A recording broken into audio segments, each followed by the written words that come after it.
అసలు ఏమున్నది గుర్తుంచుకోవాలి. ఈ మాటలు చెప్పి ముగిస్తాను. దేవునికి స్తోత్రం కలుగునుగాక. హల్లెలూయా. బోలో యేసు మహారాజుకే దేవునికి మహిమ కలుగునుగాక. అక్కడ నీ ఇంటిలో ఏమున్నది? నీ ఇల్లు ఎలా ఉన్నది? చాలామంది గృహాలు ఏ విధంగా ఉంటున్నాయి? ఇందాక చెప్పుకున్నట్లుగానే దొంగల గృహముగాను, మోసగల గృహముగాను, అబద్ధికుల గృహముగాను, వేశ్యల గృహముగాను కనబడుతూ ఉంది. దైవజనుడు సెలవిచ్చేటువంటి మాట, నా వల్ల నీకేమి కావాలి, నీ ఇంటిలో ఏమి ఉన్నది? ఆమె ఇచ్చేటువంటి సమాధానము, అయ్యా నా ఇంటిలో చిన్న నూనె కుండ ఒకటి. చెప్పాలి, అర్థమవుతుందా మీకు? చిన్న నూనె కుండ ఒకటి ఉన్నది. చిన్న ఈ నూనె కుండ ఒకటి ఉన్నది. దైవజనుడు ఆమెతో ఆ మాట చెప్పాడు. కారణం ఏమిటి అంటే కొంచెం దాని గురించి మీకు వివరిస్తా. ఆమెకు 2 కుమారులు, భర్త లేడు, భర్త చనిపోయాడు. అప్పుల వాళ్ళు ఆమె ఇంటి మీదకి వచ్చారు. ఏమ్మా, నీ భర్త బ్రతికి ఉన్నప్పుడు మా దగ్గర అప్పు చేశాడు, అప్పు కడతావా? నీ ఇల్లు రాసిస్తావా? లేకపోతే నీ కొడుకులను మా దగ్గర గాసం పెట్టుకుంటాం పంపిస్తావా? ఏం చేస్తావు? కుమారులు కూడా కొంచెం ఒక 14-15 సంవత్సరాల కాల వ్యవధి, వయసు పర్యాయము వారికి ఉండి ఉండవచ్చు. అయితే నా ప్రియమైనటువంటి దేవుని ప్రజలారా, అక్కడ చెప్పబెటువంటి చక్కని శ్రేష్టమైనటువంటి మాట ఏమిటంటే ఆ కుమారులను అప్పుల వాళ్ళు తీసుకొని వెళ్ళిపోతారేమోనని ఆ తల్లి భయపడిపోయి సరాసరి పరుగున ఇలాంటి దేవుని మందిరం ఒకటి ఉంటే, ఆ దేవుని మందిరములో సేవ చేసేటువంటి సేవకులు ఉంటే ఆ సేవకుని దగ్గరికి వెళ్ళాడు. ఆయన పేరు ఎలీషా. ఏం పేరు అనే పేరు? ఎలీషా. ఆ సేవకుని దగ్గరికి ఆమె పరుగున వెళ్ళి ఆమె కుమారులు ఆయన కాళ్ళ మీద పడి, అయ్యా పరిస్థితి ఇది, అప్పుల వాళ్ళు వచ్చారు, ఏమి చేయమంటావు అని అడిగినప్పుడు సేవకుడు చెప్పినటువంటి మాట, నీ ఇంటిలో ఏముంది? అయ్యా నా ఇంటిలో నూనె కుండ ఒకటి, చిన్న నూనె కుండ ఒకటి ఉన్నది. ఈ మాట చెప్పిన వెంటనే సేవకుడు అంటున్నాడు, అమ్మా నీకు దొరకగలిగినటువంటి పాత్రలు నీవు నీ కుమారులు ఇరుగు పొరుగు వారి దగ్గరికి వెళ్ళి బదులు తెచ్చుకొని నీ ఇంట్లో పెట్టుకొని తలుపులు వేసుకొని ప్రార్థన చేయండి. చేసిన తర్వాత ఇదిగో నూనె కుండ ఒకటి ఉంది కదా. ఏ కుండ? కొంతమంది ఇళ్ళలో కుండలు ఉంటాయి. ఏ కుండలు ఉంటాయి? కళ్ళు కుండలు ఉంటాయి. ఉంటాయా ఉండవా? కళ్ళు కుండలు ఉంటాయి. కలి తెలుసా మీకు? తెలుసు కదా. ఏం చేస్తారు? కలి అవసరమే. ఎందుకు? అన్నము పాడు కాకుండా కొంచెము బలంగా ఉండడానికి, అందులో ఇమ్యూనిటీ పవర్ కూడా కాస్త ఉంటుంది కనుక అది అవసరం. కలికుండ అవసరం. కలికుండ ఉండాలి కానీ కళ్ళుకుండ ఉండకూడదు. ఏ కుండ ఉండకూడదు? అర్థమవుతుందా? కలికుండ ఉండాలి, కళ్ళుకుండ ఉండకూడదు. కొంతమంది ఇళ్ళల్లో ఒక ఆయన కళ్ళుని కుండకి తీసుకొచ్చుకున్నాడు. ఈత కళ్ళు తీసుకొచ్చుకొని ఇంట్లో పెట్టుకున్నాడు. దానికి అక్కడ పోతాడు, ఒక గ్లాస్ తాగుతాడు, మరలా వస్తాడు. మాకేమో నీళ్ళు ఇస్తున్నాడు, ఆయనేమో తాగుతున్నాడు. మాకు అర్థం కాలే, ఏందయ్యా నువ్వు తాగుతున్నావు, లోపల పోయి తాగొస్తున్నావు అని నేను అడిగితే అలా భార్య అంటది, ఈయన ఇవి తాగడులేండి అంటది. ఈయన ఇవి తాగడు, తాగేదంతా కూడా అవి తాగుతాడు. ఏంటిది అది? కళ్ళు. చూడండి, కుటుంబాల్లో ఇవి కాక ఇంకా కొన్ని కుండలు ఉంటాయి. ఏ కుండలు? దాంట్లో ఏమీ లేకపోయినా దానికి సున్నము రాసి ఇంకా నిమ్మకాయలు ఏం పెడతారు? పూలు లోపల ఉంటాయిగా, కొన్ని గింజలు పోసి పెట్టి దాని దేవతా దేవుడు అనేటువంటి మొక్కి దాన్ని కొనసాగించేటువంటి వారు కొంతమంది. ఆ కుండ అది మనకు అవసరమే. అది ఎంతవరకు మన చేతులు భద్రంగా ఉన్నంత వరకు ఉంటుంది. మన చేతిలో నుండి జారిపోయింది అనుకోండి, అది ఏమైపోతుంది? చెప్పాలి, ఏమైపోతుంది? పగిలిపోతుంది. గమనించాలి. కుండ దేవుని చేయగలుగుతుందా? కుండ మనుషుని చేయగలుగుతుందా? మనుషుడు కుండని చేస్తాడా? చెప్పాలి. ఇప్పుడు ఒక ప్రశ్న మీకు అందరికీ వేస్తున్నాను. కుండను కుమ్మరివాడు చేస్తాడా? కుండనే కుమ్మరివాడిని చేస్తుందా? నా ప్రశ్న మీకు అర్థమైందా?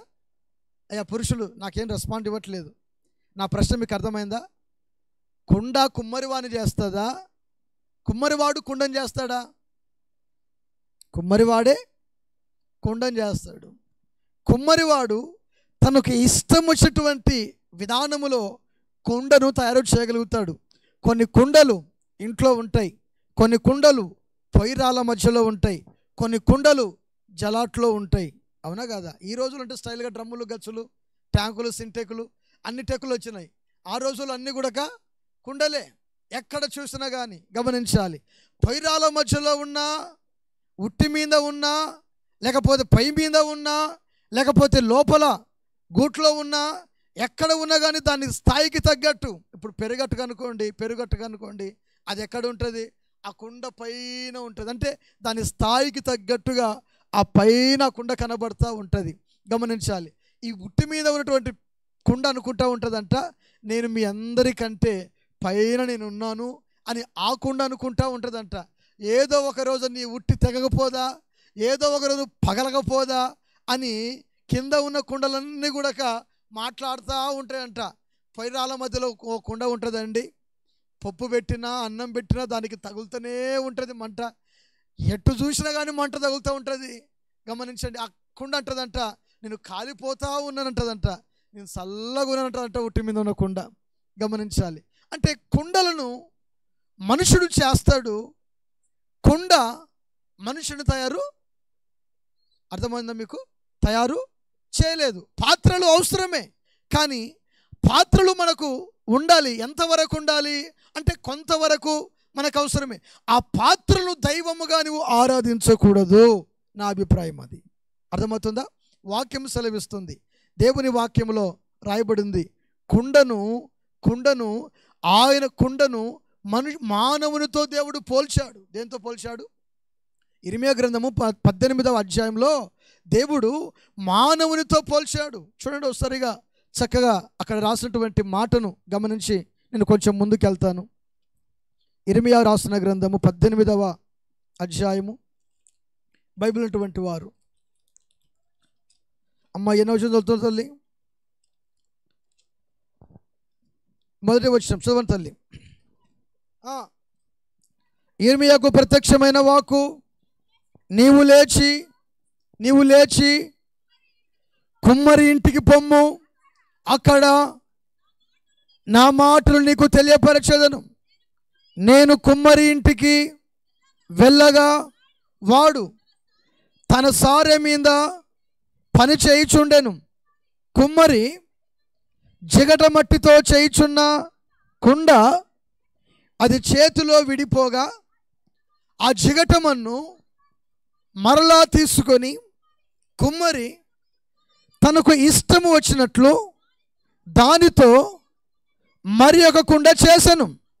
అంతటా యెహోవాకు నాకు ప్రత్యక్షమై ఇలాగు సెలవిచ్చెను, ఇశ్రాయేలు వారులారా, కుమ్మరి మట్టికి చేసినట్లు నేను మీకు చేయలేనా? ఇదే యెహోవాకు. జిగటమన్ను కుమ్మరి చేతిలో ఉన్నట్లు మీరు నా చేతిలో ఉన్నారు అంటున్నాడు ప్రభు. కొట్టు చప్పట్లు గట్టిగా ఒకసారిగా. జిగటమన్ను కుమ్మరి వాని చేతిలో ఉన్నట్లు పరమ కుమ్మరి అయినటువంటి ఆకాశం అందునటువంటి దేవుడు మన ప్రభు అయిన యేసుక్రీస్తు, ఆయన పరమ కుమ్మరి. మనల్ని దేంతో చేశాడు? చెప్పాలి, దేంతో చేశాడు? మానవుని దేంతో చేశాడు? మట్టితోనే ఆయన చేశాడు. ఆయన పరమ కుమ్మరి. ఆయన పరమ కుమ్మరి. మనము ఆయన చేతిలో పాత్రల వంటి వారము, లేకపోతే ఒక బొమ్మల వంటి వారం అనుకుందాం. గమనించాలి, దేవుని వాక్యములో వ్రాయబడినటువంటి మాట ఏమిటంటే నీ ఇంటిలో ఏమి ఉన్నది, నూనె కుండ ఒకటి ఉన్నది అని ఆ దైవజనుడితో ఆమె చెప్పింది. ఆమె చెప్పినప్పుడు ఆమె ఇరుగు పొరుగు వాళ్ళ దగ్గరంతా కూడా ఆ పాత్రలు, వట్టి పాత్రలు సేకరించుకొని తీసుకొని వచ్చి ఆ ఇంట్లో పెట్టి తలుపులు మూసుకొని నూనెంతా కూడా ఆ పాత్రలో నింపుతా ఉందంట. దేంట్లో నింపుతుంది? పాత్రలకు. చిన్న కుండలో ఉన్న నూనె, ఖాళీ పాత్రలు ఉన్నాయి కదా, ఆమె ఎంత పెద్ద పాత్రలు తీసుకొచ్చుకుందో తెలియదు. బిందెలు, డెగిషలు, బాణలు, పెద్ద పెద్ద పాత్రలు తీసుకొని వచ్చి ఏం చేసింది? పోయడం మొదలుపెట్టింది, ప్రారంభించింది. ఒక కుండ దగ్గర నుంచి ప్రారంభించింది. అది నిండిన తర్వాత మరొక పాత్ర దగ్గరికి వచ్చింది. అది నిండిన తర్వాత మరొక పాత్ర దగ్గరికి వచ్చింది. ఇలాగున పోసుకుంటూ ఆఖరి పాత్ర దగ్గరికి వచ్చేసరికల్లా నూనె ఆగిపోయిన సరికల్లా ఆమె ఏం చేయాలో అర్థము కాక మరలా ఇంటికి తలుపులు వేసి ఆమెయు ఆమె కుమారులు సరాసరి దైవ సేవకుని దగ్గరికి వెళ్ళారు. ఆ దైవ సేవకుని దగ్గరికి వెళ్ళి, గమనించాలి, ఆ సేవకునితో మాట్లాడుతున్నారు. అయ్యా దైవజనుడా, నీవు చెప్పిన మాట ప్రకారంగా మేము చేశాం, మమ్మల్ని ఏం చేయమంటావు అని ఆమె అడిగితే ఈ దైవజనుడు చెప్పినటువంటి సమాధానం ఏమిటంటే, ఇదిగో నీవు ఈ నూనెను అమ్మి అప్పు తీర్చి మిగిలిన దాంతో నీవు నీ కుటుంబము సమృద్ధిగా బ్రతకండి అని సెలవిచ్చాడు. చప్పట్లు గట్టిగా, బిగర చప్పట్లు కొట్టి ప్రభుని స్తుతిద్దాం. గమనించాలి, క్రీస్తునందు ప్రియ దేవుని ప్రజలారా, దేవుని సేవకునిగా నేను చెప్పేటువంటి మాట ఏమిటంటే, నీ ఇంటిలో ఏమి ఉన్నది? ఆమె ఇంటిలో కుండ ఉన్నది. ఆ కుండ పేరు ఏమిటంటే విశ్వాసము అనబడిన ఒక కుండ. ఏ కుండ అది? ఏం కుండ అది? విశ్వాసము. ఏ కుండ? విశ్వాసము. ఈ కుండలో నుంచి ఏమొచ్చింది? కళ్ళు రాలేదు, సారాయి రాలేదు, ఏవి కూడా రాలేదు, కానీ నూనె వచ్చింది. ఏమొచ్చింది? ఈ నూనె ప్రార్థనకు సాదృశ్యంగా ఉంది. చప్పట్లు గట్టిగా ఒకసారి. ఈ నూనె దేనికి సాదృశ్యంగా ఉంది? చెప్ప దేనికి సాదృశ్యంగా ఉంది? ప్రార్థనకు సాదృశ్యంగా ఉంది. గమనించాలి, కుండ విశ్వాసమునకు సూచనగా కనబడుతుంది, నూనె ప్రార్థనకు సూచనగా కనబడుతూ ఉంది. ఈ నూనె అన్ని పాత్రలు, అక్కడ ఉన్నవి ఖాళీ పాత్రలన్నీ కూడా ఏమైపోయినాయి? నింపబడి. అంటే విశ్వాసం లేని పాత్రలు. అర్థమవుతుందా? అవన్నీ వట్టి పాత్రలే. నా మాటలు మీకు అర్థమవుతున్నాయా? అవన్నీ కూడా వట్టి పాత్రలే. వట్టి పాత్రలు దేనికి సాదృశ్యంగా ఉన్నాయి? విశ్వాసం లేని వ్యక్తులు, మారు మనసు లేని వ్యక్తులు, పాపక్షమాపణ లేని వ్యక్తులు, ప్రభు అంటే ఎరుగని వ్యక్తులు, విశ్వాసములోను, ప్రార్థనలోను, భక్తిలోను, సహవాసములోను కొంచెము కూడా వినయ విధేయత లేని వ్యక్తులు ఆ ఖాళీ పాత్రలుగా కనబడుతున్నారు. ఈ చిన్న కుండలో ఉన్నటువంటి నూనె ఏంటంటే, గమనించాలి, ఇది ప్రార్థన. ఈ ప్రార్థన అనబడినటువంటి నూనెను ఖాళీ పాత్రలన్నిటికీ కూడా పోసేసింది. అంటే ఇరుగు పొరుగు వాళ్ళందరికీ కూడా ఆమె దేవుని యొక్క సువార్తను చెప్పి ప్రార్థనతో నింపింది. చప్పట్లు. దేవునికి మహిమ కలుగునుగాక, దేవునికి స్తోత్రములు కలుగునుగాక. ప్రార్థనతో నింపినటువంటి ఒక పాత్రలు, ఖాళీ పాత్రలు, ప్రార్థనతో నింపబడినటువంటి పాత్రలు. గమనించాలి, నీ ఇంటిలో ఏముంది? ఆమె ఇంటిలో విశ్వాసం అనబడిన కుండ ఒకటి ఉంది, ప్రార్థన అనబడిన కుండ ఒకటి, నూనె ఉన్నది. విశ్వాసం అనే కుండ ఒకటి ఉంది, ప్రార్థన అనే నూనె ఉంది. ఈ నూనెతో అందరినీ ప్రార్థనలో నింపింది, వాక్యము చేత బలపరిచింది, విశ్వాసములో బలపరిచింది. ప్రియ దేవుని ప్రజలారా, దేవుని సేవకునిగా నేను చెప్పేటువంటి మాట ఏమిటంటే, నువ్వు ఖాళీ పాత్రగా ఉన్నావా, నిండు పాత్రగా ఉన్నావా? ఖాళీ పాత్ర దేనికి సాదృశ్యంగా ఉంది?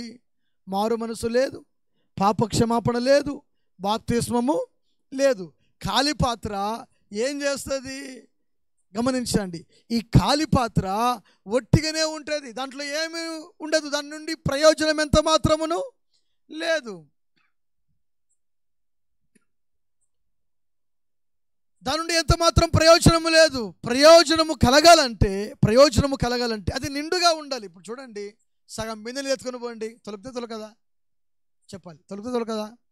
సగం కడవ నీళ్ళు తీసుకుపోయినా తొలగుతుంది. అదే నిండు కడవ, నిండు బిందె నీళ్ళు తీసుకపోతే తొలగదు. క్షేమకరంగా నీవు నీ ఇంటికి చేరుకొనగలుగుతావు. గమనించాలి నా ప్రియమైన దేవుని బిడ్డరా, నూనె కుండలో ఏమున్నదంటే ఆ కుండలో విశ్వాసము, ఆ ప్రార్థన. ఈ ప్రార్థనతో మీ కుటుంబాలన్నీ కూడా నింపబడునుగాక. బిగ్గర చెప్పండి ఆమె. అందరూ చెప్పండి, బిగ్గర చెప్పండి, మరొకసారి చెప్పండి. గమనించాలి, నీ ఇంటిలో ఏమి ఉన్నది? నా ఇంటిలో అయ్యా చిన్న కుండ విశ్వాసము. ప్రభు చెప్పిన మాట ఏమిటంటే, ఆవగింజంత విశ్వాసమున్న ఈ కొండను ఇదిగో పర్వతమా, నీ వెళ్ళి సముద్రములో పడు, అది పెళ్ళగించబడి ఎక్కడ పడుతుందంట? సముద్రములో పడుతుంది. అంటే విశ్వాసమునకు సూచనగా చిన్న విశ్వాసము, కొద్దిపాటి విశ్వాసము, దేవుని మందిరానికి రావడానికి కొద్దిపాటి విశ్వాసము నీ జీవితంలో ఉన్నప్పుడు నీవు ఆత్మతోనూ ప్రార్థనతోనూ వాక్యముతోనూ నీవు నింపబడతావు. హల్లెలూయా. కొంతమంది ప్రార్థనకు వస్తారు మెరుపు తీగలక. ఎప్పుడు వస్తారు?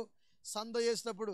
సమర్పణ చేయుము ప్రభువునకు నీ దేహము అని సమర్పణ పాట కానుక పట్టుకుందామనే సరికల్లా ఏం చేస్తారంటే, అప్పుడు చినిగిపోయిన నోటు, పాడిపోయిన నోటు, నలిగిపోయినది చిల్లరనో యాదోటి తీసేసి ఏం చేస్తాము? సంద వేసేస్తాం. అమ్మయ్య తొందరగా వచ్చాము, తొందరగా అయిపోయింది ప్రార్థన, దేవునికి స్తోత్రం అనుకుంటూ ఇంట్లో ఉడుకుడికి మాంసం ఉంది, ఉడుకుడికి అన్నం ఉంది, రొట్టెలు ఉన్నాయి, లొట్టలు వేసుకొని తిందామని చెప్పేసి ఆలోచన చేసేవాళ్ళు. ఎప్పుడు ఆల్రెడీ ఒక రౌండ్ పొద్దున అయిపోయి ఉంటుంది, అయ్యగారిది అమ్మగారిది పొద్దున అయిపోయి ఉంటుంది, మరలా ఎప్పుడు కానుక బట్టి పటకమనిపే. అంటే ప్రార్థనకు రావడానికి ఎందుకంత ఆలస్యము, ఎందుకంత నిర్లక్ష్యము? గమనించాలి, నీవు ఖాళీ పాత్రగా ఉండకూడదు. నీ ఇంట్లో దినములు చెడ్డవిగా ఉన్నవి, సమయాన్ని పోనివ్వక సద్వినియోగము చేసుకొనొచ్చు. అజ్ఞానుల వలె కాక జ్ఞానుల వలె బతకమని దేవుని వాక్యము సెలవిస్తుంది. నువ్వు జ్ఞానిగా బ్రతకాలన్నా, గమనించండి, నువ్వు జ్ఞానిగా బ్రతకాలన్నా దేవుని వాక్యమైనటువంటి కుండతో లేక ప్రార్థన అనేటువంటి నూనెతో నువ్వు నింపబడుతూ ఉండాలి. హల్లెలూయా.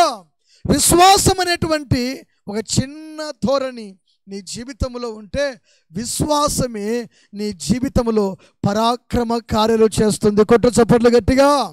దేవునికి స్తోత్రములు కలుగునుగాక. దేవుని మందిరానికి మనం వస్తున్నాము, ఎందుకు వస్తున్నామో తెలియదు. కొంతమంది ఎందుకు వస్తున్నామో మా ప్రార్థన కంటే మా అమ్మ తీసుకొచ్చింది, మేము వచ్చాము. అయ్యా ప్రార్థనకి మా డాడీ తీసుకొచ్చున్నాడు, మేము వస్తున్నాము. ఏదో అందరూ ప్రార్థనకు పోతున్నారు కదా, నేను కూడా ప్రార్థనకు పోతున్నాను. ఓసారి ఏం జరిగిందంటే, ఇలాగనే సభలు జరుగుతూ ఉంటే ఓ పాస్టరు వాక్యం చెప్తున్నాడంట. నేను ఎవరో చెప్తే విన్నా. ప్రార్థన అంతా కూడా అయిపోయింది. ఆ పాస్టర్ కూడా ఏదో 3 ముక్కల్లో వాక్యము ముగించాడు. ఆ ముగించే ముందు ఒక ఇంట్లో భార్యాభర్తలు ఉన్నారు. ఆ భర్త ఎప్పుడు చూసినా కానీ పుస్తకాలు ఉంటాయి కదా, కొంతమందికి రీడింగ్ అంటే చదవడం అంటే ఇష్టం, కొంతమందికి చదవడం అంటే ఇష్టం. ఆ అయ్యగారు ఇంట్లో కుర్చీలో కూర్చొని చదువుతూ ఉంటాడంట, పుస్తకాలు చదువుతూ ఉంటాడంట. బయటికి అస్సలు పోడంట, ఎక్కడికి వెళ్ళి కూడా ఇంత ఆ పని చేసుకురాడంట. భార్య ఎప్పుడు కూడా చిచి దున్నపోతలక్కున్నావు, కొంపలోనే పడింటావా నువ్వు, అట్ట పోయిరాదా, బయటికి పోయిరాదా, మగాడు ఆడది తిరిగి చెడిపోతుంది, మగాడు తిరగక చెడిపోతాడు, చిచి నువ్వున్నావు కొంపలో, అది ఇదని చెప్పేసి మాట్లాడుతూ ఉందంట. ఆయన ఏం బట్టి దీంతోనే నాకేం లేని చెప్పేసి చదువుకుంటూనే ఉన్నాడంట. మరి ఏం చేశాడంటే, మరొక రోజు ఏం జరిగిందంటే, అదే చెప్పాను కదా ప్రార్థన అని చెప్పేసి, ఈ ప్రార్థన జరుగుతూ ఉంటే ఆమెంది, ఆడపో చర్చి కాడా, మన తుమ్మిలలో మన ఎంబీ చర్చి దగ్గర ప్రార్థన జరుగుతుందంట. చర్చి ముందు కర్నూలు నుంచి ఎవరో పాస్టర్ వచ్చాడంట. పోయి వాక్యం వినరాపో, ఆయన ఏం చెప్తాడో ఏం లేనో వినరాపో అంటే ఆమె చెప్పింది. ఆమె చెప్పేసరికల్లా సరే ఈమెతో ఎందుకు పోవడం చెప్పేసి ఆయన చదివేటువంటి పుస్తకం ఏదవుతాడో తెలియదు, ఆ బుక్ ఆడ పెట్టేసి ఆయన ఏం చేశాడంటే సరాసరి చర్చి ఆవరణం దగ్గరికి వచ్చి కూర్చున్నాడు. ఇదిగో వాక్యం వినరా, ఏం చెప్తాడో నేను మళ్ళీ అడుగుతా చూడు అని చెప్పేసి ఎవరు అమ్మగారు అడిగి చెప్పారు.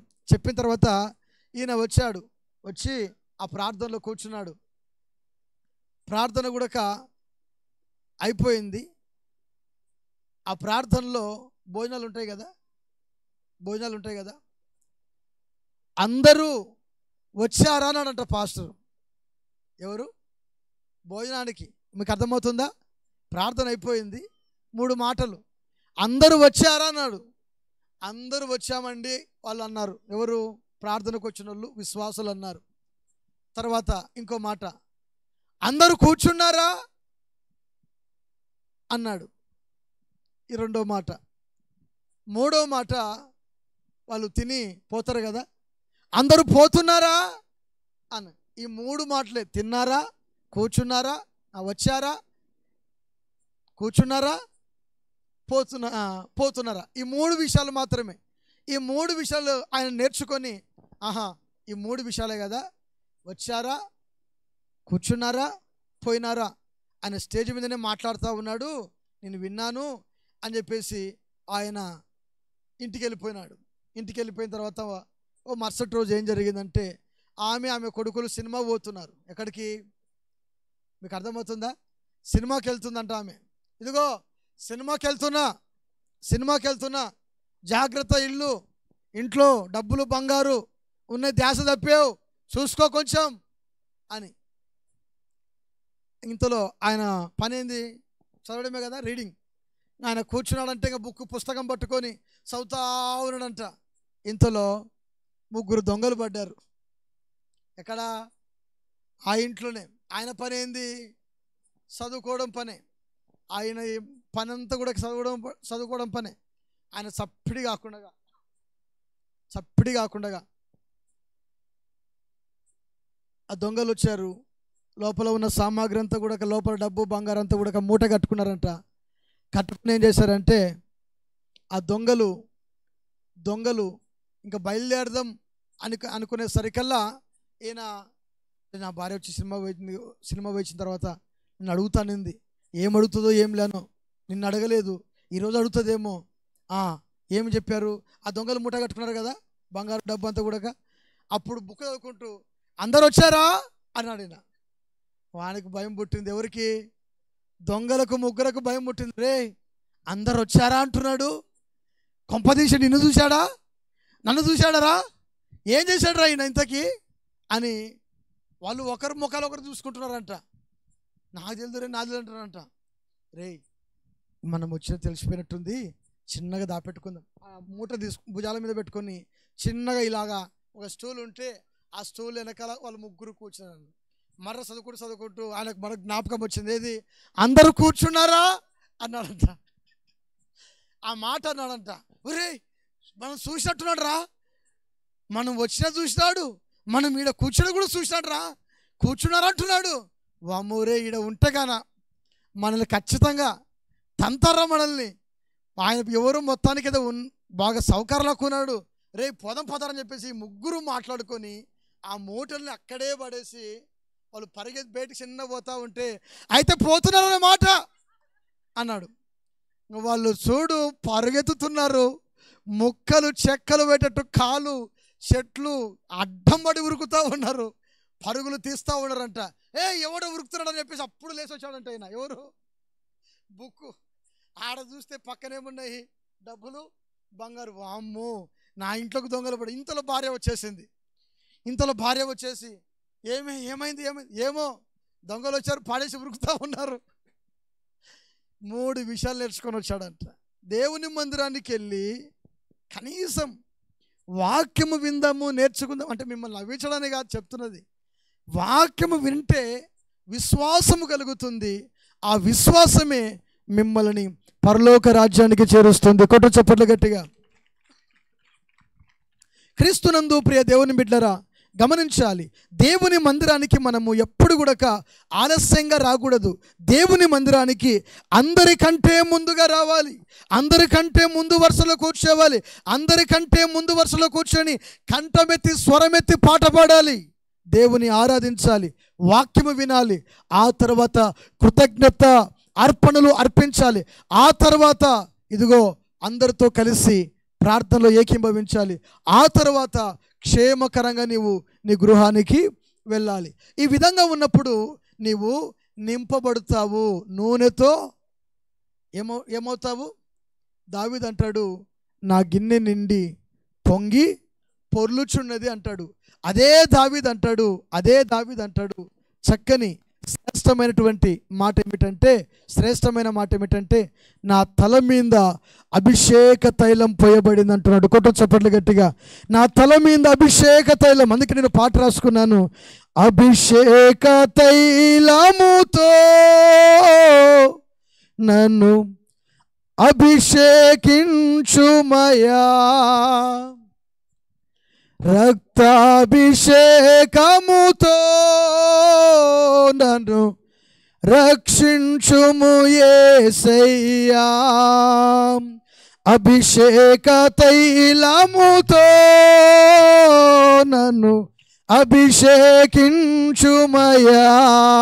చెప్పడం, రక్తాభిషేకముతో నన్ను రక్షించుము యేసయ్యా, యేసయ్యా, యేసయ్యా, నీవే నా ఆత్మాభిషేకం, ఆత్మాభిషేకం, ఆత్మాభిషేకం, అభిషేక తైలముతో నన్ను అభిషేకించుమయా. చెప్పవచ్చు, దేవుని ఆరాధిద్దాం. యేసయ్యకు మహిమ కలుగును గాక. అందరూ చప్పట్లు కొట్టాలి.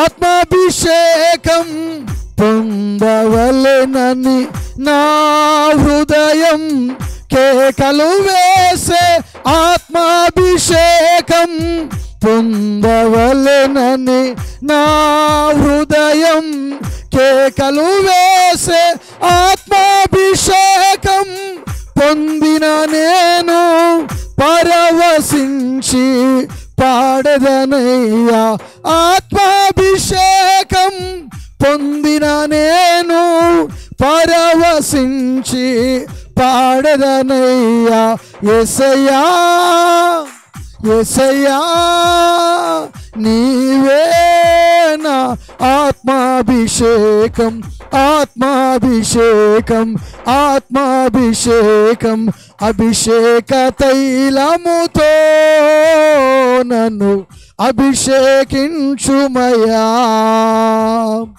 రక్తాభిషేకముతో నన్ను రక్షించుము యేసయ్యా. ఆమేన్. అభిషేక తైలము నా మీద పోయబడాలి. అది పరిమళ తైలముగా ఉండాలి, సువాసన ఇచ్చే తైలముగా ఉండాలి, అది మహిమ కలిగే తైలముగా ఉండాలి. ఆ తైలము చేత నేను నింపబడాలి అని దావీదు మహాభక్తుడు కోరుకుంటాడు. ఎందుకంటే ఆ తైలము ప్రార్థన జీవితానికి సాదృశ్యము. ఈ ప్రార్థన ఎక్కడ దొరుకుతుంది నీకు? ఎవరు నేర్పిస్తారు? గమనించండి. అగస్టిన్ అనబడిన ఓ దైవ సేవకుడు ఉన్నాడు. ఆ దైవ సేవకుని యొక్క తల్లి కన్నీటి ప్రార్థన చేసేదంట. ఎక్కువగా తల్లులకు మీ పిల్లల కొరకు ప్రార్థన జీవితం ఉందో, తండ్రులకు మీ పిల్లల కొరకు ప్రార్థన జీవితం ఉందో లేదో నేను ఎరగను. ఆగస్టిన్ అనబడిన ఒక దైవజనుడు, ఆమె తల్లి, దైవజనుడి యొక్క తల్లి కన్నీటి ప్రార్థన అంట ఆమెది. ఎందుకు ప్రార్థన చేస్తున్నామంటే ఆగస్టిన్ అనబడిన కుమారుడు త్రాగుబోతుగా ఉన్నాడు, తిరుగుబోతుగా ఉన్నాడు, దొంగగా ఉన్నాడు, వ్యభిచారిగా ఉన్నాడు, అబద్ధికునిగా ఉన్నాడు. అయ్యా, నా కొడుకు లోకములో పడి పాడైపోతున్నాడు. అయ్యా నా కుమారుని మార్చండి, నా కుమారుని బలపరచండి, అయ్యా నాకు కొడుకునిస్తాను, సేవకిస్తానన్నాను, వాడేమో నీ మాట వినట్లేదు, నా మాట వినట్లేదు, నీకు లోబడట్లేదు, ఏమి చేయాలో అర్థము కావట్లేదు అని ఆ తల్లి కన్నీటి ప్రార్థన చేస్తూ ఉంటే ఆ కన్నీటి యొక్క ప్రార్థన కుమారుని మీదకి వచ్చేసిందంట. కొట్టు చప్పట్లు గట్టిగా ఒకసారిగా. దేవునికి స్తోత్రము కలుగునుగాక. కుమారుడి మీదకి వచ్చేసరికల్లా ఆ కుమారుడు ప్రార్థనతో నింపబడి ఆ కుమారుడు చెప్పేటువంటి స్టేట్మెంట్ ఏమిటంటే, అయ్యా నువ్వు ప్రభు నమ్ముకొని దేవుని సేవ చేయడం ఎప్పటి నుంచి మొదలుపెట్టావు అయ్యా అని అడిగితే ఆ సేవకుడు ఇంటర్వ్యూలో ఏం చెప్పాడంటే, నా తల్లి కన్నీటి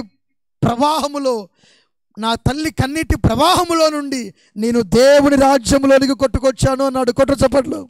ఎక్కడి నుండి కొట్టుకొచ్చాడంట? అమ్మ ఎక్కడి నుంచి కొట్టుకొచ్చాడు? తల్లి కన్నీటి ప్రవాహంలో నుండి. అంటే ఆ తల్లి ఎంతగా కన్నీరు కార్చింటది దేవుని వాక్యములో. సరే, ఆ తల్లి అగస్టిన్ యొక్క తల్లి. అయితే క్రీస్తుపురము సుమారు 18 లేక 1600 సంవత్సరాల క్రిందట హన్నా అనబడిన ఒక తల్లి కూడా కన్నీటి ప్రార్థన చేసింది. చేయబడలేదా? నేను మీకు చెప్పే మాట ఏమిటంటే, కుండలో నూనె ఉండాలి. ఆ నూనె దేనికి సాదృశ్యంగా ఉంది? అయ్యా చెప్పాలి దేనికి సాదృశ్యంగా ఉంది? ప్రార్థనకు. ఆ కుండ విశ్వాసమునకు, కుండలో ఉన్న నూనె ప్రార్థనకు సాదృశ్యం. ఆమె ఇంటిలో ఉన్నది అది. ఆమె ఇంటిలో ఏముంది? విశ్వాసం ఉంది, ప్రార్థన ఉంది. నీ ఇంట్లో ఏముంది? నా ఇంట్లో సాయంత్రం 7 కాగానే నాటికలు మొదలు పెడతాయి. సీరియల్ ఉంటారు కదా, సీరియల్స్.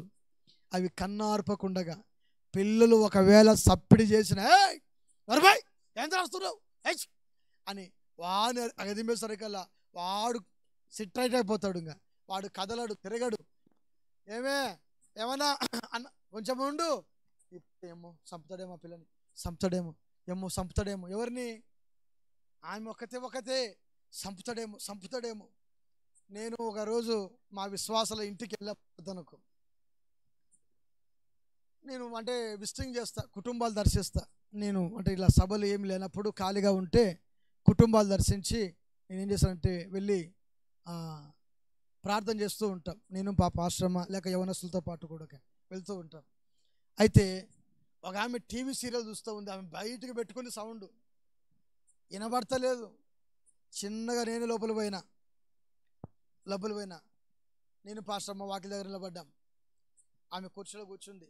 అమ్మ చంపుతాడేమో నాకు డైలాగ్ నాకు తెలియదు కదా, నాకు అంతవరకు చంపుతాడేమో.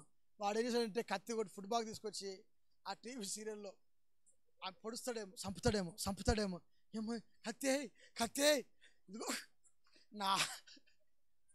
నేను మా పాశ్రమ అసలుకి అర్థం కాలే. ఈమెకేమంట ఆ బొమ్మలో కనీసం ఎంత విశ్వాసం లేదు ఈమెకు అని నేను అనుకొని కొద్దిసేపు చూస్తూనే ఉన్నా. ఆమె 2 వారాలు చర్చికి రావట్లేదు, కొత్తగా ప్రభు నమ్ముకుంది. ఎందుకు ఈమె చర్చికి రావట్లేదు అని చూస్తే ఏమో మొత్తానికి టీవీ దగ్గర కూర్చుంది. చంపుతాడే అని అంటా ఉంది. నాకు అర్థం కాలే. కొంచెం దగ్గర పోయినా అప్పుడే మిగతా భాగం రేపు అని ఇచ్చినాడు, విరామం అంటే కదా. చంపుతాడే అతను పిల్లల్ని అనుకుంటూ టీవీ రిమోట్ పట్టుకుంది. అమ్మా వందనాలమ్మా. అయ్యా ఎప్పుడు వచ్చినావయ్యా? వందనాలయ్యా. చంపుతాడు అంటే నిన్ను నరకంలో వేసి చంపుతాడు ఏసయ్యా నిన్ని. ఇంకా నువ్వు మారు మనసు పొందకుంటే ఎట్లా? బాప్తిసం తీసుకున్నావా అంటే లేదు బాబు తీసుకుందాం అనుకుంటున్నాను కానీ. అమ్మగారు మీరు కూడా వచ్చారా?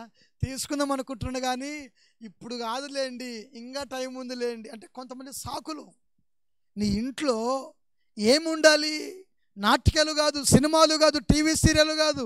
నీ ఇంట్లో ఉండాల్సినది విశ్వాసం అనే కుండ ఒకటి ఉండాలి, ప్రార్థన అనబడిన నూనె ఒకటి ఉండాలి. ఈ ప్రార్థన విశ్వాసము ఈ 2 కలగలిపినప్పుడే క్రైస్తవ విశ్వాసి పరలోక రాజ్యానికి వెళ్ళగలుగుతాడు. కొట్ట చప్పట్లు గట్టిగా. పరలోక రాజ్యానికి ఒక వ్యక్తి వెళ్ళాలంటే ఆ వ్యక్తి దేవుని యొక్క వాక్యము చేత కట్టబడాలి, దేవుని యొక్క వాక్యములో స్థిరపరచబడాలి. కన్నీటి ప్రార్థన అవసరం. మా అమ్మ అక్కడుంది. మా అమ్మ భయంకరమైనటువంటి విగ్రహారాధికురాలు. మా అమ్మ చేసిన పని ఏమిటంటే మా ఇంటి ముందర ఒక పెద్ద పుట్ట ఉండేది. పుట్ట చిన్న చెప్తున్నానండి. ఆ పుట్టకు ప్రతి సోమవారం పూజలు చేస్తుంది. ఈ పూజలు చేసేటువంటి ఈ క్రమంలో కొన్ని ఏళ్ల నుంచి భయంకరమైనటువంటి వ్యాధి, రక్తస్రావంతో బాధపడుతూ ఉంది. ఇంచుమించు 16 సంవత్సరాలు పైగానే ఆ వ్యాధితో బాధపడుతుంది. నిష్టగా పూజలు చేసింది. మా ఇంట్లో, నా పేరు మీకు ముందు చెప్పాను దానియేలు అని, దాని పూర్వము మా ఇంట్లో ఉన్న వాళ్ళందరి పేర్లు శంకరు, ఈశ్వరయ్య, శివ, మహేశ్వర్లు. మేము మా అమ్మకు 8 మంది సంతానం. ఒకరు ప్రభునందు నిద్రించారు. 7 మంది ఉన్నాం. 3 మగపిల్లలు ఉన్నాం. 4 మగపిల్లమైతే ఒకరు లేరు. 3 ఉన్నాము. 4 ఆడపిల్లలు. అందరికీ పెళ్ళిళ్ళు అయిపోయినాయండి. ఎవరి ఫ్యామిలీ వాళ్ళు ప్రభు కృపను బట్టి అందరూ క్షేమకరంగానే ఉన్నారు. అయితే అందరి పేర్లు అవి. ఆడపిల్లల పేర్లు చూసుకుంటే ఈశ్వరమ్మ, శనేశ్వరమ్మ, నాగవేణి, నాగలక్ష్మి, ఈ పేర్లే. అంటే ఎంత నిష్టంగా ఉండేది మా అమ్మ. కానీ ప్రభువు ఆమెను దర్శించాడు. ఆమె ప్రభువును అంగీకరించింది. ఆమె చేసిన ప్రార్థన, కన్నీటి ప్రార్థన మమ్మల్ని కూడా దేవుని యొక్క రాజ్యంలోనికి తీసుకొచ్చింది. కొట్ట చప్పట్లు గట్టిగా. దేవునికి మహిమ కలుగునుగాక. హల్లెలూయా. నా ప్రియమైనటువంటి దేవుని ప్రజలరా, ఆమె ఇంట్లో ప్రార్థన అనబడిన ఒక కుండ ఉంది. ఆ విశ్వాసం అనబడిన ఒక కుండ ఉంది. ఆ కుండలో ప్రార్థన అనబడిన నూనె ఒకటి ఉన్నది. గమనించాలి. ఒకటి ఏం చెప్పాను? ప్రార్థన, విశ్వాసము ఆమె ఇంటిలో ఉంది. ఏముందంట? చేతులు పైకైతే మంచి చెప్పండి. చేతులు పైకి స్తోత్రం చెప్పండి. హల్లెలూయా చెప్పండి. మరోసారి చెప్పండి. హల్లెలూయా. బోలో యేసు మహారాజుకే, రాజుల రాజుకే. ఇంకో మాట జ్ఞాపకం చేస్తా. ఆమె ఇంట్లో ప్రార్థన ఉంది, ఇంకా ప్రార్థన, విశ్వాసం ఆమె ఇంట్లో ఉంది. ఇంకో వ్యక్తి ఇంట్లో దేవుని వాక్యం ఉంది. ఇంకో వ్యక్తి ఇంట్లో ఏముంది? ఏముంది? దేవుని వాక్యము. దేవుని వాక్యము ఏ విధంగా ఉంటుంది? ఎలా ఉంటుంది? వాక్యం ఉందంటే నీ దగ్గర ఏమున్నట్లు? పలకరే వాక్యం ఉందంటే నీ దగ్గర ఎవరున్నట్లు? అయ్యా చెప్పాలి, ఎవరున్నట్లు? అయ్యా పురుషులు వింటున్నారా? వాక్యం ఉంటే నీ దగ్గర ఎవరున్నట్లు? అరే తెలుగునే నేను మాట్లాడుతున్నది.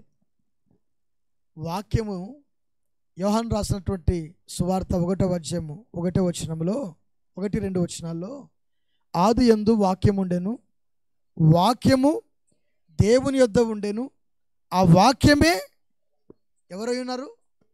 ఆ వాక్యమే దేవుడై ఉన్నాడు. ఆ వాక్యం అనబడిన యేసు నీ దగ్గర ఉండాలి. హల్లెలూయా. నీ దగ్గర కాదు, నీలో ఉండాలి. ఆమె చెప్పండి. ఇప్పుడు మరోసారి చెప్పండి. వాక్యమయున్న దేవుడు నీలో ఉండాలి. మొదటిగా చెప్పాను, ఆమె ఇంటిలో విశ్వాసము, ప్రార్థన అనబడిన ఒకటి కుండ, నూనె, ఈ 2 ఉన్నాయి. విశ్వాసము, ప్రార్థన. ఈయన ఇంట్లో ఏమున్నాయంటే దేవుని యొక్క నిబంధన మందసం ఉంది. మందసం తెలుసా మీకు ఎవరికైనా? చూసినారా? ఒకరు చూసినారు, ఇంకెవరైనా చూసారా? మందసం, యెహోవా నిబంధన మందసం. మన పితరులు ఐగుప్తు దేశంలో 430 సంవత్సరాలు బానిసలుగా ఉన్నప్పుడు వారు అక్కడ నుండి వారు బయలుదేరి వచ్చేటువంటి ఆ మార్గ మధ్యలో దేవుడు మందసాన్ని చేయమని దేవుడు మోసేకు సెలవిస్తాడు. హల్లెలూయా. దేని చేయమని దేని చేయమని? ఎక్కడి నుంచి ప్రారంభించబడింది? ఐగుప్తు దేశంలో మార్గ మధ్యలో వారు వస్తూ ఉండగా దేవుడు సెలవిచ్చిన మాట, మందస్సమును తయారు చేయి. ఈ మందస్సము దేనితో తయారు చేయాలి? తుమ్మకర్ర. ఏ కర్ర? నా వైపు చూడాలి. ఏ కర్ర? తుమ్మకర్ర ఒకటి. ఆ తుమ్మకర్రతో మందస్సమును చేసిన తర్వాత ఆ మందస్సమునకు పైభాగమున బంగారు రేకుతో పొదిగించాలి. బంగారు రేకుతో యెహోవా నిబంధన మందసం. ఇదిగోండి, ఇది అనుకుందాం. ఏంటిది? యెహోవా నిబంధన మందసం. ఈ మందస్సమునకు ఇటు సైడున మోతకర్రలు ఉంటాయి. మోతకర్రలు అంటే మోయడానికి, కావిడి మోస్తారు కదా, ఆ విధంగా మోయడానికి. ఇదిగో అటు సైడున ఒక 2 కర్రలే. ఆ 2 కర్రలను ఇటు దూరుస్తారు. ముందు ఒక ఇద్దరు, వెనక ఇద్దరు యాజకులు మందస్సాన్ని మోస్తూ వెళ్తూ ఉండాలి. ఆ మందస్సంలో ఉండేవి ఏమిటి? మీకు అర్థమవుతుందో నా భాష అర్థం కావట్లేదు. ఈయనేదో కొత్త కొత్త చెప్తున్నాడు అనుకుంటున్నారా? స్తోత్రం చెప్పండి మంచిగా. ఒకసారి హల్లు చెప్పండి, మరోసారి చెప్పండి. మందస్సములో అహరోను చిగిరించిన కర్ర ఒకటి ఉంటుంది, బంగారు మన్న పాత్ర ఒకటి ఉంటుంది. ఆ తర్వాత 10 ఆజ్ఞలు గల పలకలు అందులో ఉంటాయి. దేంట్లో ఉంటాయి? మందస్సములో. గుర్తుంచుకోండి, మందస్సములో ఈ 3 ఉంటాయి. అయితే ఈ మందస్సము ఆనాడు ఇశ్రాయేలు కాలం అయిపోయింది, తర్వాత ఫిలిస్తీన్ల కాలం అయిపోయింది, తర్వాత ఏలి కాలం అయిపోయింది. ఏలి కాలంలో మందస్సము పట్టబడి ఆ మందస్సమును దావీదుపురములోనికి దావీదు రాజు అయిన తర్వాత మందస్సాన్ని తీసుకొని రావాలని దావీదు ప్లాన్ చేసి ఉంటాడు. అయితే ఈ మందస్సము ఒక ఎడ్ల బండి మీద తీసుకొని వస్తూ ఉంటే ఆ మందస్సము అలాగున వస్తూ ఉంది ఎడ్ల బండి మీద. దావీదు నాట్యముతో యాజకులు అనగా దేవుని సేవకులు ఆ మందస్సము ముందర ఆ పాటలు పాడుతూ దేవుని ఆరాధిస్తూ సంతోషముగా వారు ఆ మందస్సాన్ని తీసుకొని వస్తున్నారు. అయితే జరిగినటువంటి వింత ఏమిటంటే, ప్రభు బిడ్డలారా గమనించాలి, జరిగిన వింత ఏమిటంటే, మందస్సము పడుతూ ఉందని ఉజ్జా అనబడిన ఒక వ్యక్తి ఆ మందస్సాన్ని అలా పట్టుకుంటాడు. అలా పట్టుకునేసరికల్లా స్పాట్లో చనిపోతాడు. ఏమవుతాడు? మీకు అర్థమవుతుందా? ఆయన స్పాట్లో, నేను ముగిస్తా ఇంకో 10 నిమిషాల్లో, ఆయన స్పాట్లోనే చనిపోతాడు. చనిపోయిన తర్వాత దావీదుకు భయం వేస్తుంది. అమ్మో, యెహోవా నిబంధన మందస్సాన్ని తీసుకొని వెళ్ళలేమేమో, ఈ టైంలో చాలా ప్రమాదకరంగా ఉంది, ఏమి చేయాలి అని ఆలోచన చేస్తూ ఉంటే గిత్తీయుడగు ఒబేదెదోము అనబడిన ఒక వ్యక్తి, చాలా బీదవాడు.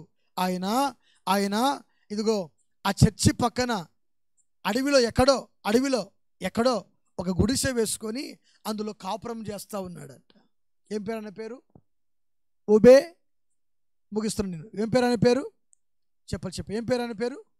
ఒబేదెదోము. ఈ ఒబేదెదోము అనబడిన వ్యక్తి అక్కడ ఉన్నాడు. ఆయన సరిగ్గా పోషణ కూడా ఆయనకు లేదు, బట్టలు కూడా ఆయనకు సరిగ్గా ఉండేవి కావు. ఆయన ఇంటి దగ్గర మందస్సము పెడదామని ఆ మందస్సాన్ని తీసుకొని వచ్చి ఒబేదెదోము యొక్క ఇంట్లో, ఇది ఏంటిది ఇప్పుడు? చెప్పాలి. ఏంటిది ఇది? యెహోవా మందస్సం. ఈ మందస్సముని ఇక్కడ పెట్టేసి వారు వెళ్ళిపోయారు. ఈ ఒబేదెదోము మందస్సము దగ్గర ప్రతిరోజు దేవునికి ప్రార్థన చేస్తూ ఉన్నాడు. కొట్టు చప్పట్లు గట్టిగా ఒకసారి బిగర కొట్టండి. మందస్సములో అహరోను చిగిరించిన కర్ర, బంగారు పాత్ర, 10 ఆజ్ఞలు గల పలకలు. 10 ఆజ్ఞలు అనగా దేవుని వాక్యము. అర్థమవుతుందా? ఈ వాక్యమైనటువంటి దేవుడు ఆయన ఇంట్లోకి వచ్చాడు. ఆయన ఇల్లు ఎలా దీవించబడింది తెలుసా? చూద్దాం ఒకసారిగా. సమూయేలు రాసిన 2వ గ్రంథం, 6వ అధ్యాయము 10, 11, 12. యెహోవా మందస్సమును దావీదుపురములోనికి తన యొద్దకు తెప్పింపనొల్లక గిత్తీయుడగు ఒబేదెదోము యొక్క ఇంటి వరకు తీసుకొని అచ్చట ఉంచాను. యెహోవా మందస్సము 3 నెలలు గిత్తీయుడగు ఒబేదెదోము యొక్క ఇంటిలో ఉండగా యెహోవా ఒబేదెదోమును అతని ఇంటి వారిని ఆశీర్వదించను. కొట్టు చప్పట్లు గట్టిగా బిగర కొట్టండి. ఎవరిలా ఆశీర్వదించబడింది? చెప్ప ఎవరిలా ఆశీర్వదించబడింది? ఏది ఉండుట వలన నీ ఇంటిలో ఏముంది? ఒబేదెదోము యొక్క ఇంటిలో మందస్సం ఉంది. మందస్సం అనగా దేవుని వాక్యము. గమనించాలి, మందస్సం అనగా దేవుని వాక్యము. దేవుని వాక్యము ఎవరి ఇంటిలోనైతే ఉంటుందో ఆ ఇల్లు ఆశీర్వదించబడుతుంది. హల్లెలూయా! ఆ ఇల్లు దీవించబడుతుంది. 3 నెలలు గిత్తీయుడగు ఒబేదెదోము యొక్క ఇంటిలో యెహోవా నిబంధన మందస్సము ఉండగా ఆ ఇల్లు ఆశీర్వదించబడింది. ఆ మందస్సములో 10 ఆజ్ఞలు గల పలకలు ఉన్నాయి. 10 ఆజ్ఞలు పలకలు ఉండగా దేవుని యొక్క చెప్పాలి, దేవుని యొక్క మోసేకు సినాయి పర్వతం మీద ఏమిచ్చాడు? మీకు అన్ని రెఫరెన్స్ చెప్దామంటే టైం ఉండదు నాకు, అర్థమవుతుందా? అందుకే చెప్పుకుంటూ వెళ్తున్నాను. సినాయి పర్వతం మీద మోసేకి ఏమిచ్చాడు? ఇచ్చాడు ఇవ్వలేదా? ఏమిచ్చాడు? నిర్గమకాండము 20 అధ్యాయంలో మనకు కనబడతాయి కదా, 10 ఆజ్ఞలన్నీ కూడా కనబడతాయి. గమనించాలి నా ప్రేమటువంటి దేవుని బిడ్డరా, ఆ వాక్యమే నిబంధన మందస్సములో, ఆ వాక్యమే నిబంధన మందస్సములో ఉండేది. ఆ మందస్సము 3 నెలలు ఆయన ఇంట్లో ఉండగా ఆయన ఇల్లు ఆశీర్వదించబడింది. ఈ రాత్రికాల సమయంలో నీ ఇంటిలో ఏముంది? 1 విశ్వాసం అనే ఒక కుండ ఉండాలి. 2 ప్రార్థన అనే నూనె ఉండాలి. 3 వాక్యము అనబడిన మందస్సము నీ ఇంటిలో ఉండాలి. అంటే నీవు కట్టుకున్న ఇల్లు 1, 2ది నీ హృదయమే ఇల్లు. నీ హృదయమే ఏంటిది? అది చెప్పరే, మన హృదయం ఏంటిది? ఇల్లు. మీకు అర్థమవుతుందా? దేవుని వాక్యం అంటుంది, దేవుని కొరింథీ పత్రికలో అంటాడు, ఇదిగో నీ దేహమే దేవుని యొక్క ఆలయం. మన పెద్దలు పాడుకున్నారు కదా, నీ దేహము దేవుని ఆలయము, నీ దేవుడు మలచిన మందిరము. అంటే దేవుడు అక్కడ ఉండాలి. ఎక్కడ ఉండాలి? బైబిల్ గూట్లో ఉంటుంది. ఆదివారం తీస్తే మరలా ఆదివారం వరకు దుమ్ము దుమ్ము దుమ్ము ఉఫ్ఫు. ఒక ఆమె చీరకి తీర్చుకొని ఇట్టిట్ట అయ్యగారు అనుకోండి, ఇంకా బైబిల్ పట్టుకరాను అయ్యా తప్పుగా అనుకోవద్దండి, పట్టుకరారు, సిగ్గుపడకూడదండి. మనము బైబిల్ పట్టుకునే విషయంలో సిగ్గుపడకూడదు. ప్రపంచాన్ని గడగడలాడించింది బైబిల్ గ్రంథం. కొట్టు చప్పట్లు గట్టిగా. మన ఆంధ్ర తెలంగాణ రాష్ట్రంలో కూడా ఇదిగో ప్రభు బిడ్డరా, దైవజనులైనటువంటి పగడాల ప్రవీణ్ గారు ఇది పట్టుకొని ప్రపంచం మీదకి వచ్చాడు, దేశం మీదకి వచ్చాడు. ఇందులో ఉన్న సత్యాన్ని ప్రకటిస్తూ ఉంటే ఓర్వలేక సేవకుని చంపేశారు. ఓర్వలేక సేవకుని చంపేసి ఈనాటికైనా కానీ దాన్ని బయటికి తీసుకురాలేకపోతున్నారు. మాకు అర్థమవుతుంది, చూస్తున్న మీకందరికి అర్థమవుతుంది అది మర్డర్ అని. కానీ పోలీసులు ఇంకా రావాలి సాక్ష్యాలు. లేనిపోని తాగి పడిపోయాడు, డూఫ్ మనిషిని పెట్టి తాగి పడిపోయాడు, గుద్దుకొని పడిపోయాడు, లారీ కింద పడ్డాడు, బ్రాందీ షాప్లో ఉన్నాడు, లేనిపోని మాట్లాడుతూ ఉన్నారు. కారణం ఏమిటి? ఆ దైవజనుడు ఈ గ్రంథాన్ని పట్టుకున్నాడండి. ఈ గ్రంథాన్ని పట్టుకొని ప్రభు బిడ్డరా మధ్యప్రదేశ్లో 11 సంవత్సరాలు దేవుని సువార్తను, అన్యజనుల మధ్య సువార్తను ప్రకటించాడు. ఈ గ్రంథాన్ని పట్టుకున్న వాడు వ్యక్తి ఎప్పుడు కూడా సిగ్గుపడాడు. హల్లెలూయా. ఈ గ్రంథాన్ని పట్టుకున్న వ్యక్తి ఎప్పుడు కూడా, ఇది వాక్యమై ఉన్న దేవుడు, నేను బైబిల్ పట్టుకోవడంలో ఎప్పుడు సిగ్గుపడను. ఇప్పటికీ కాదు, నేను యేసు ప్రభు నమ్ముకొని 15 సంవత్సరాలు అయింది. 16 సంవత్సరాలు 2009 సంవత్సరంలో నేను బైబిల్ పట్టుకున్నాను, ఆ సేవకు వచ్చాను. 20 సంవత్సరాల నుంచి బైబిల్ మోస్తున్నా, సువార్త ప్రకటించడం 14 సంవత్సరాల నుంచి. ఇదిగో ప్రభు బిడ్డరా, అంతకు మునుపు నుంచి కూడా నేను విశ్వాసంగా ఉన్నటువంటి దినములన్నీ కూడా 2007వ సంవత్సరం నుంచి చదవడం మొదలుపెట్టాను, 2007వ సంవత్సరం నుంచి. కానీ ఎప్పుడు కూడా నా ప్రభు నన్ను సిగ్గుపడనివ్వలేదు. తలెత్తుతా ఉన్నాడు పైకి. దేవుని స్తోత్రం కలుగునుగాక. మీరు కూడా బైబిల్ మోయండి, చదవండి, వాక్యాన్ని వినండి. వాక్యము నీ ఇంట్లో ఉండుట మంచిది. 1 నీ ఇంట్లో వరకే ఉండకూడదు, నీ హృదయములో కూడా మందస్సము ఉండాలి. నా మాటలు మీకు అర్థమైన? వాక్యం అర్థమైన వాళ్ళు స్తోత్రం చెప్పండి. చేతులు పైకెత్తండి. వాక్యం అర్థమైందన్న వాళ్ళు. అర్థం కాని వాళ్ళు స్తోత్రం చెప్పండి. ఏందోనండి చెప్పాడండి, మొత్తానికి ఏదో అరిసరిసి పోయినాడండి, ఆయన ఎవరో అండి, కర్నూలు నుంచి వచ్చాడండి, మంచిగా అరిసరిసి పోయాడండి. కాదు.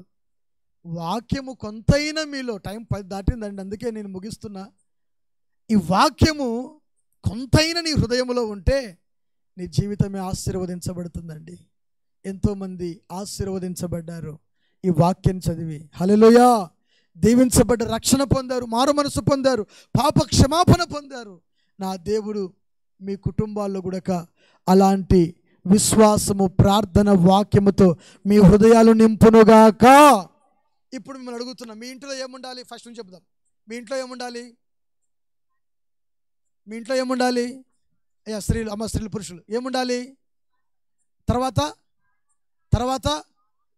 రైట్, స్త్రీలు చెప్తున్నారు, పురుషులు కూడా చెప్పాలి.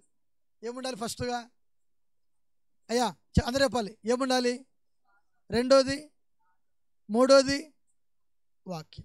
రేపు మరొక వర్తమానముతో పరిశుద్ధాత్ముడు మీతో మాట్లాడునుగాక. చిన్న ప్రార్థన చేస్తున్నాం. ప్రేమగల తండ్రి, పరిశుద్ధమైన దేవ, విన్న వాక్యాన్ని బట్టి నీ బిడ్డలందరూ మీరు దీవించండి, ఆశీర్వదించండి. వాళ్ళ హృదయాల్లో ఈ వాక్యము స్థిరపరచబడినట్లు సహాయము దయచేయమని యేసయ్య పుణ్య నామములో కోరుకొనుచున్నాను తండ్రి, ఆమేన్. మంచిది, కానుకలు సమర్పించుకుందాం. ఈ సేవ పరిచర్య కొరకు సహోదరులు